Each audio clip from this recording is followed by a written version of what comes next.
I was listening to Bo of the Fifth Column earlier today, and he spoke about teachers being armed. And one of the things that he's quoted from the teachers was that they said that we're teachers, not the police.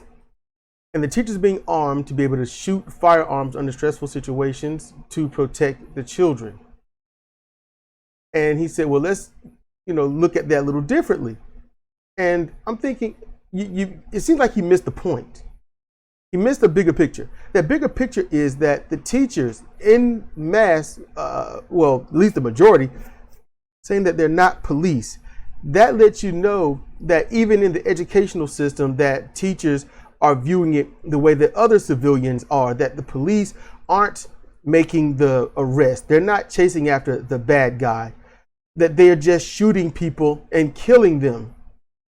They're beating up and harassing and harming civilians, not that they have to, but because that they want to. It's almost saying that that's the behavior of the police officers, that they even have to take notice of it.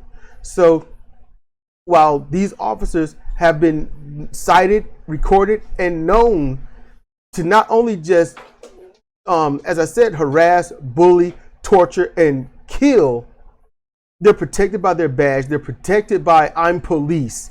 They're protected by, a government sanction. They're protected as peace officers, despite how much, upheaval that they have caused. How many mourning families that they've created. How many graves that they've helped dig. And it's also in their own rhetoric of their thin blue line, their gang, their internal gangs. As when good cops do good things, the others, they bully them, they get rid of them, they harass and harm them, they throw dead rats on their cars, they push them out of the circles that they're in, they allow them to get into harm's way without backup. So the big picture is that it's not about necessarily defunding the police, even though that does need to happen, and use it in better areas. Create new organizations instead of the police doing everything. Have some mental health experts that must ride along in case they are needed, or make it that their own department, that they go and look for people that are in trouble. If someone says my son's missing, he has this issue, send that person out instead of someone that's going to shoot them because they don't comply with orders that they're now seen as a dangerous threat when they're just a threat in the beginning. When the truth is, no one's a threat unless they are making themselves a threat. And since police aren't trained to see that, and they're trained to shoot those with melanin more so than those without, that's why the police are dangerous.